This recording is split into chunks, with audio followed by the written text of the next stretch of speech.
Okay, the final item of business this evening is a members' business debate on motion 19214 in the name of Jackie Dunbar on banking charges for charities and not-for-profit organisations. The debate will be concluded without any questions being put. I invite members wishing to participate to press the request to speak buttons, and I call on Jackie Dunbar to open the debate. Around 7 minutes. Ms Dunbar. Thank you, Presiding Officer. And can I also thank everyone who took the time to sign my motion to allow this debate to go ahead this evening.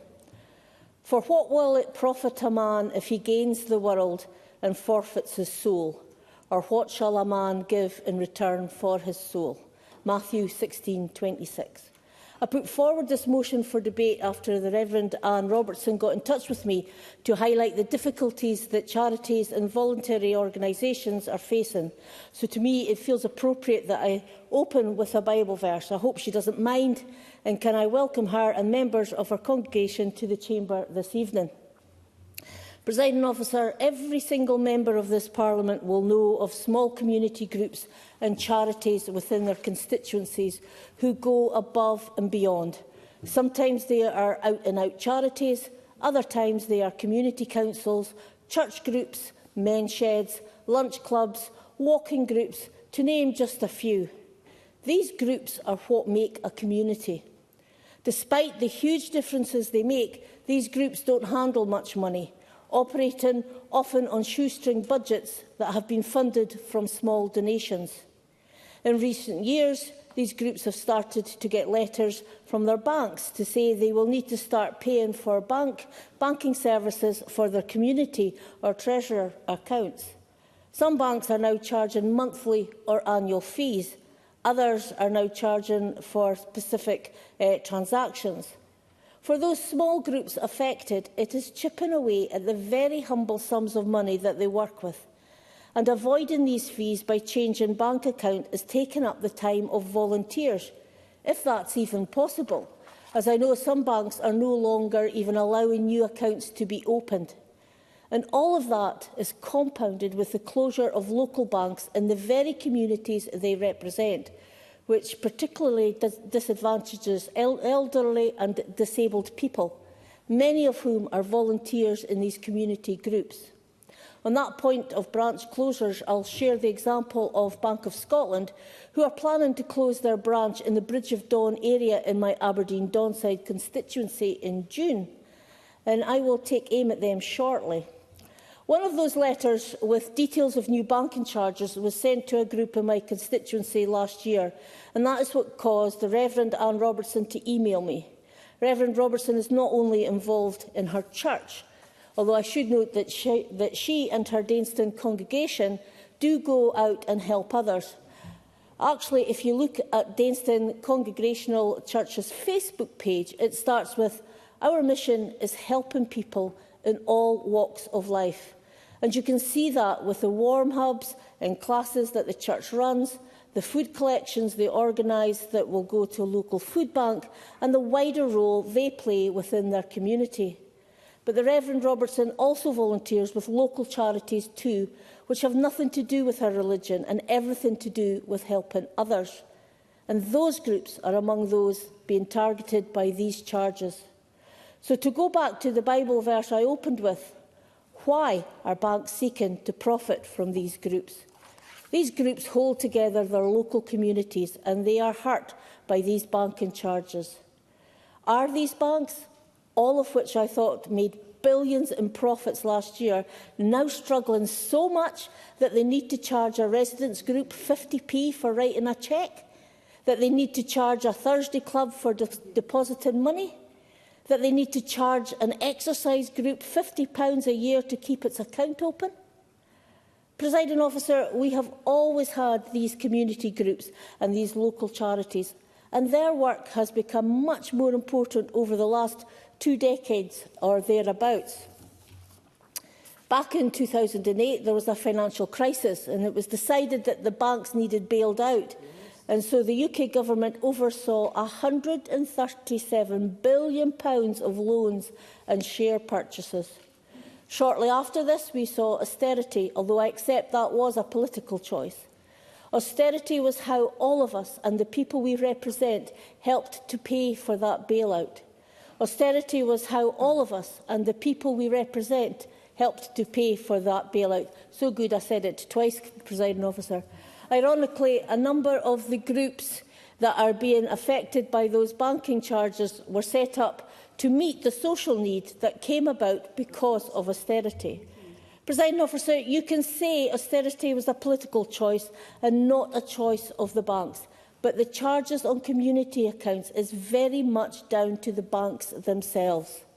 The bailing out the banks was painful for this country, and many in our communities are still feeling the effects of it. And that is why these charges really frustrate me.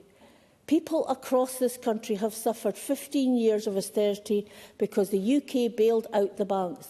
And those same banks have decided that their billions of pounds of profits aren't enough, that they need to squeeze extra pennies out of the hard-working community groups and charities that do so much, charging them to write cheques, deposit money and to simply keep accounts open.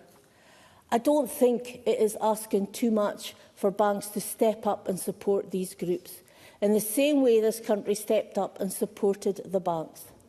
Actually, is it even supporting them because there's a benefit to banks of having these accounts and holding the funds deposited in them?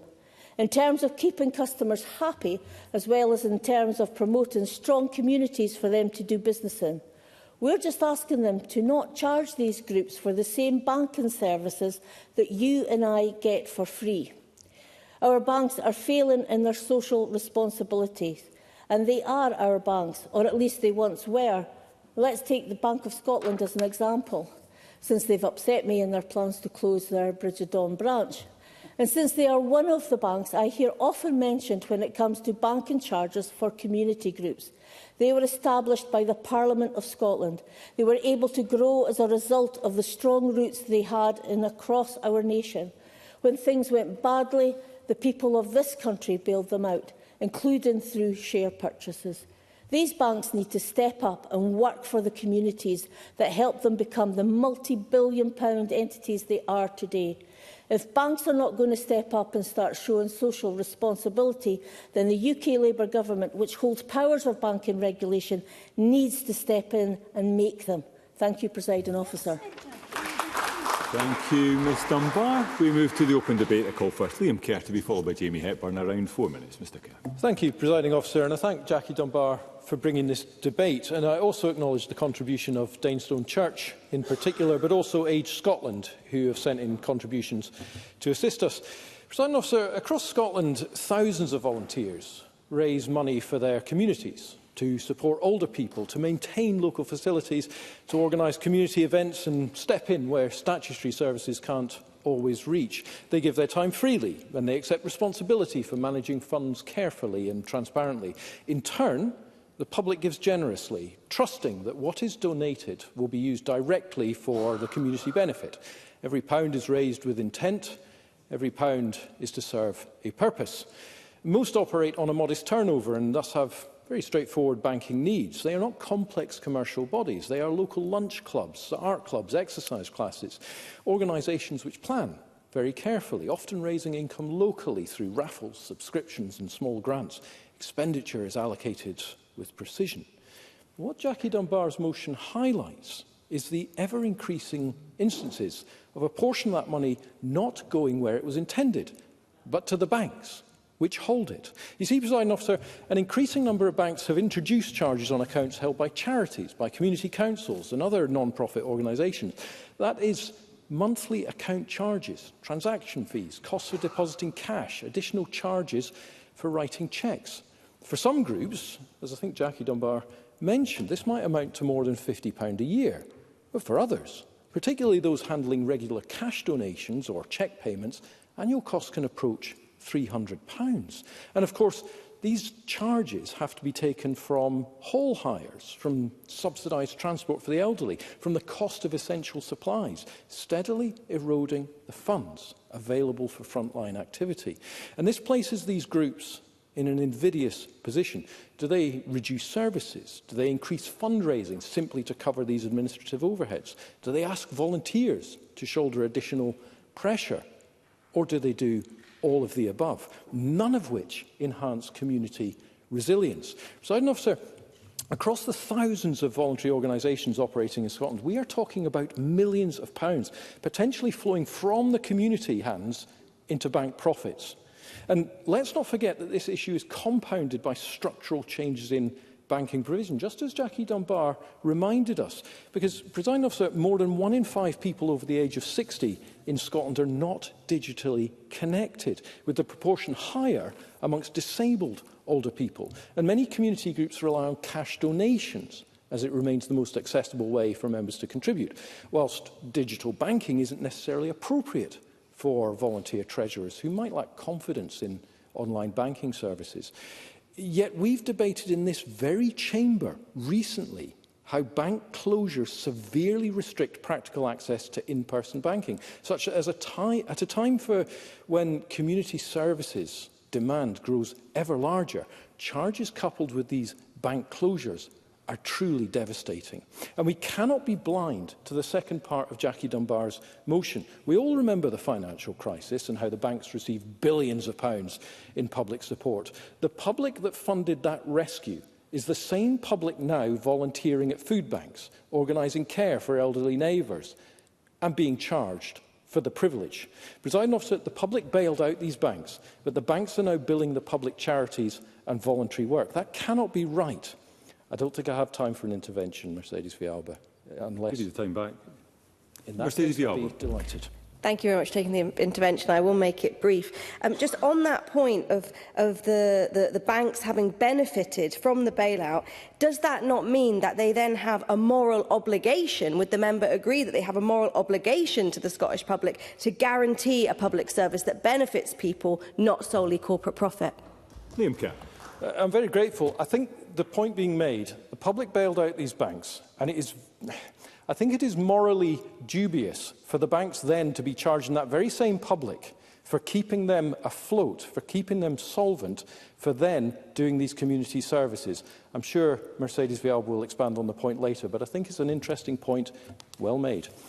Presiding Officer, this debate is not about undermining the viability of sustainable banking. It is about recognising the distinct role of non-profit organisations within Scotland. These community groups are generally not profit-seeking enterprises. They exist to meet local need, to promote inclusion and improve overall well-being. There is a genuine concern across Scotland that already stretched resources are being eroded by banking charges. Money raised for public benefit should be used for the purposes for which it was gathered, not to bolster bank profits. Banking arrangements for small charities should reflect their scale, their function and their social value. The banks should support Scotland's voluntary sector, not incrementally burden them. And I join with my colleagues across the parties in this chamber in my hope that these banks think again when it comes to these charges. Thank you. Thank you, Mr Kerr. I now call Jamie Hepburn to be followed by Paul Kane again, around 4 minutes. Thank you very much, President Officer. I'm very pleased to be able to support the motion that's been lodged by Jackie Dunbar on an issue of importance to communities length and breadth of Scotland, and my constituency of Cumbernauld and Closyth is no different in that regard. I value the immense contribution that charities, voluntary organisations, community councils, not-for-profit organisations in Cumbernauld and Closyth make day in, day out. We are, in my area, and I'm sure this is the case for every MSP, but in certainly my area, blessed with an abundance of community organisations, fantastic organisations, often reliant on volunteers doing tremendous work for our local community, a vivid demonstration, reminder of the great sense of community spirit that we have in Cumbernauld and Closyth. Local groups such as Cumbernauld and Closyth Care, who operate a school uniform bank, a baby clothing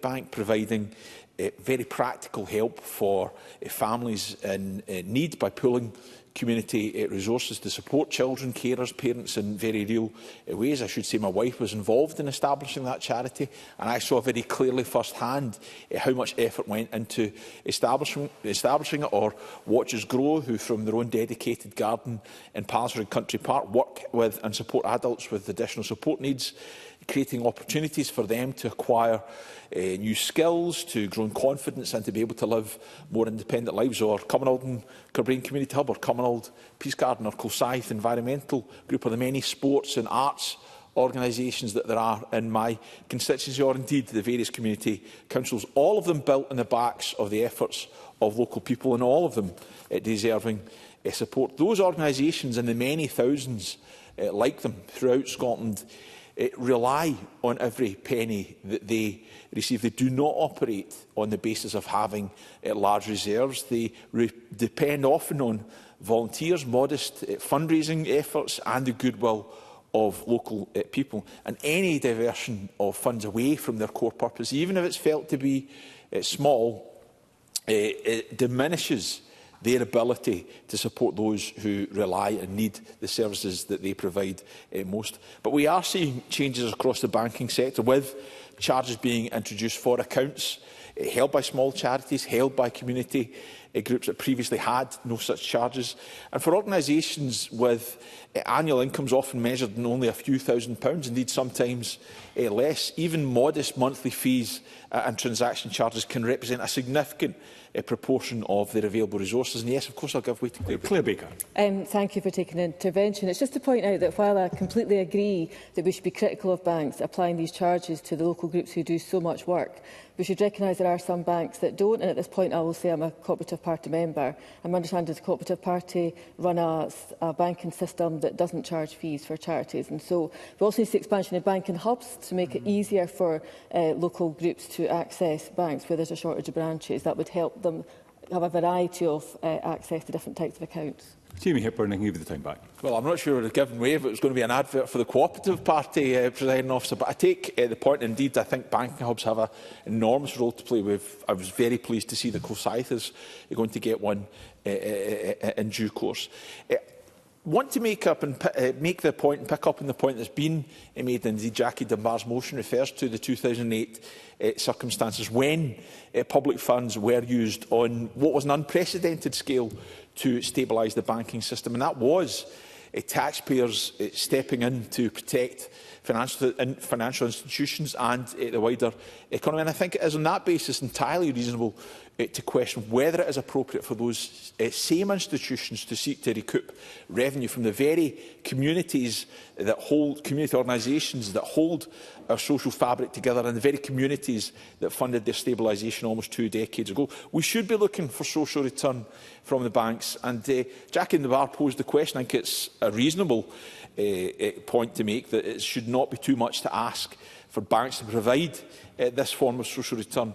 I do agree with that, but I think more fundamentally they should be told to provide it. We can cast it in terms of a moral obligation, as the exchange between Mercedes V. Alban and Liam Kerr did, but there are actually practical steps that can and should be considered. The UK Government has a responsibility for banking regulation, and I believe they should engage directly with banks, not to ask them, but to require them to have the provision of protected fee-free basic accounts for registered charities and small not-for-profit groups. And it should ensure conditions linked to past or ongoing public shareholdings reflect that need for a social obligation on their part. And also, the Financial Conduct Authority should review whether the cumulative impact of charges and branch closures, as has been mentioned, is creating barriers to fair access to essential banking services for the third sector, and consider guidance that recognises the distinct nature of micro-charities and volunteer-run groups.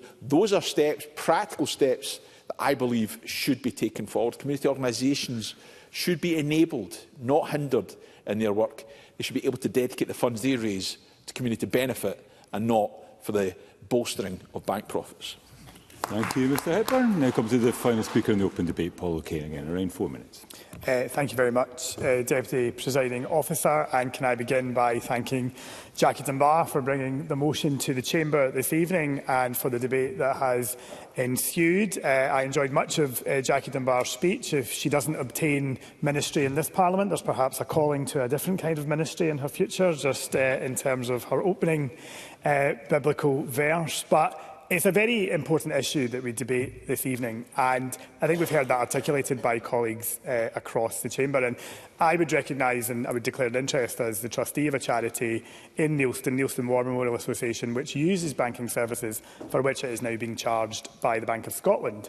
And that is a significant challenge to an organisation that is set up principally to be the custodian of the local war memorial and to provide remembrance events, and so doesn't carry a huge amount of money in its bank account, but is losing money through the bank charges that are being applied.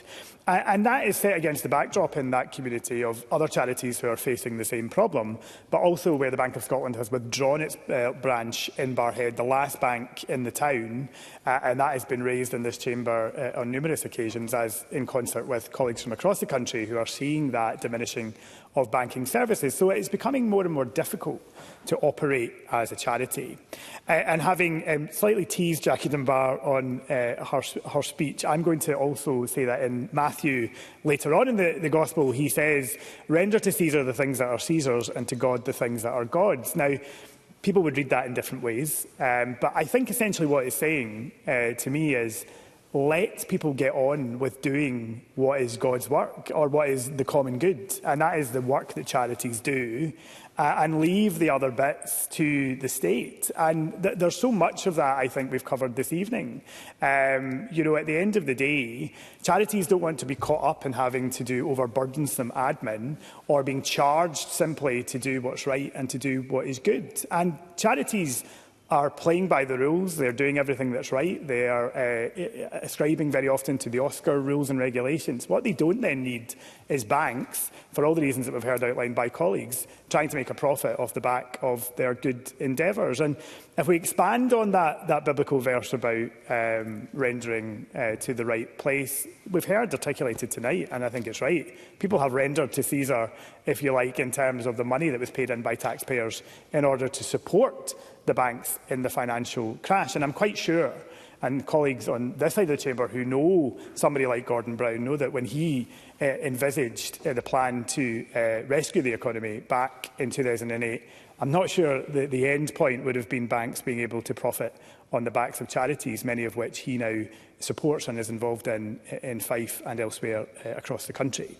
So I think I would just reflect that there are clearly banks who are doing the wrong thing here, and we've heard that articulated. There are banks, as my colleague Claire Baker points out, who are doing the right thing.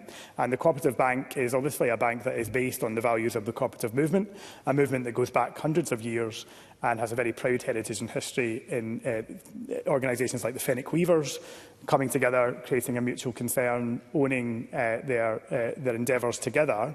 And that's why that sort of banking needs to be prioritised and supported as well. So whilst we might call for legislation, we might call for intervention in order to regulate the banks, which I think has merit, I think we also need to look at how do we support better ways of doing banking, whether that be through the credit union movement and whether that be through mutuals. I think that's what's important, and trying to expand those opportunities to our local charities and community groups could be a game changer in terms of where they can deposit cash, where they can have their assets protected, and where they can continue fundamentally to do the work that is so valued in all of our communities across Scotland. So I think there is a degree of consensus across Parliament this evening, which is always good to hear, and I'm sure this will be an issue that we return to in order to try and get the right solution. Thank you very much. Thank you, Mr O'Kane. And I now call Co-Cab Stewart. Minister, around 7 minutes, please. Thank you, Presiding Officer. Can I just begin by thanking all members who have contributed to this afternoon's debate, and especially Jackie Dunbar, who very passionately articulated the essence of her motion. Access to banking and financial services is fundamental to a strong, resilient economy and to the well-being of our communities. And that principle holds true not only for businesses, but for the thousands of charities that are working tirelessly across Scotland. Every one of us in this chamber recognises the essential role that third sector plays. Charities and community organisations support our people, strengthen our neighbourhoods and often step in where the need is greatest. It is therefore vital that our financial systems operate in ways that enable, not hinder, their work. Whilst financial services regulation remains reserved to the UK Government, we will continue to press banks and financial providers to listen carefully to their customers and to address the practical barriers that many charities face. These organisations deserve services that reflect the realities of their work. And I would like to take a minute to just acknowledge the contributions of members. Liam Kerr very clearly gave examples of not only the good work that charities do, but the impact of those charges on what often can be very small funds, and the distinct role that the voluntary sector plays. Now, thankfully, many of those will fall below the thresholds for charging, but nevertheless it was a point that was well made. Other members also highlighted the amazing work that volunteers do, and in fact Jamie Hepburn mentioned regarding volunteers, and I would point out to him that their role is so essential, in fact, that 66% of charities have no paid staff at all and rely solely on volunteers. The Scottish Government always stands ready to work constructively with the UK Government, regulators and sector stakeholders to ensure that charities across Scotland have long-term, sustainable access to the banking services that they rely on. The Scottish Government has previously engaged with the Financial Conduct Authority, the FCA, regarding the matters that have been raised by Ms Dunbar. In February this year, the FCA responded to the Scottish Government officials and confirmed that they did recognise the importance of third sector organisations being able to access appropriate financial services, but stated that at present they have not been provided with evidence indicating that charities or community groups are routinely being charged unfairly. However, the FCA is aware of broader banking challenges facing the third sector organisations, and where the FCA sees evidence that firms are consistently failing to meet standards, they will consider the need for regulatory intervention. So, I would encourage any charitable or community organisations who feel that they have been treated unfairly to contact the FCA so that the issues facing the sector can be recognised. I understand that the Charity Finance Group and the 3 UK charity regulators are already working with the banking sector to ensure that the challenges facing the charity sector are fully understood.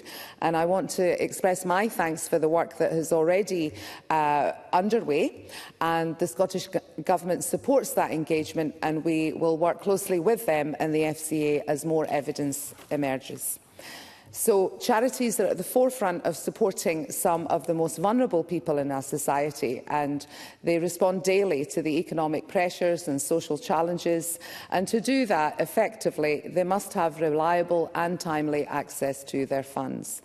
Robust financial governance is a cornerstone of charity regulation, and appropriate financial controls are central to that responsibility. Charity trustees carry a clear legal duty to protect their charity's assets, and they must have systems in place that allow them to fulfil that duty confidently. So, for all these reasons, we will continue to do what we can to promote banking services that work properly for the third sector, and these organisations that provide vital services, they deserve a financial system that recognises and supports their contributions.